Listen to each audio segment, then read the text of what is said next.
ఇక ఉత్తరప్రదేశ్ అనేటువంటిది ఈసారి కీలకంగా మారింది. ఇండియా కూటమికి భారీ సీట్లు వస్తాయన్నటువంటిది కూడా నడుస్తోంది. ఇక రాయ్బరేలీ నుంచి రాహుల్ గాంధీ కూడా పోటీ చేస్తున్నాడు. అయితే అమేథీలో వాళ్ళు పోటీ చేయలేక రాయ్బరేలీకి వెళ్ళిండ్రని కాంగ్రెస్ పార్టీ మీద వీళ్ళు బీజేపీ వాళ్ళు చేస్తున్నప్పటికీ ఈసారి సమాజ్వాదీ పార్టీ ప్రభావం కనిపిస్తుంది అన్నటువంటి మాట వినిపిస్తోంది. 85 సీట్లలో ఎన్డీఏ బీజేపీ పోటీ చేస్తుంది. గతంలో 62 సీట్లు ఉన్నాయి. ఈసారి ఇంకా పెరుగుతాయన్నటువంటిది సర్వే. 63 నుంచి 67, 65 సీట్లు అంటే 3 సీట్లు బీజేపీకి పెరుగుతాయన్నటువంటిది కూడా యూపీలో జరుగుతుంది అన్నటువంటిది కూడా ఈ సంస్థ చెప్తోంది. ఇక కాంగ్రెస్ పార్టీకి గతంలో 17 చోట్ల పోటీ చేస్తే 1 సీట్ వచ్చింది. ఈసారి 1 నుంచి 3 సీట్లు వచ్చేటువంటి అవకాశం ఉంది అన్నటువంటిది. అయితే ప్లస్ ఆర్ మైనస్ ఏం లేదు అన్నటువంటిది. యూపీ రిజల్ట్స్ అనేటువంటిది ఈసారి అయితే చాలా ఇంట్రెస్టింగ్గా ఉన్నాయి.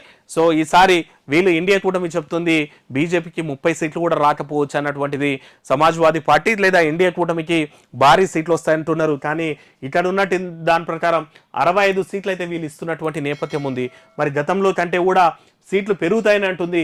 చూడాలి ఇక.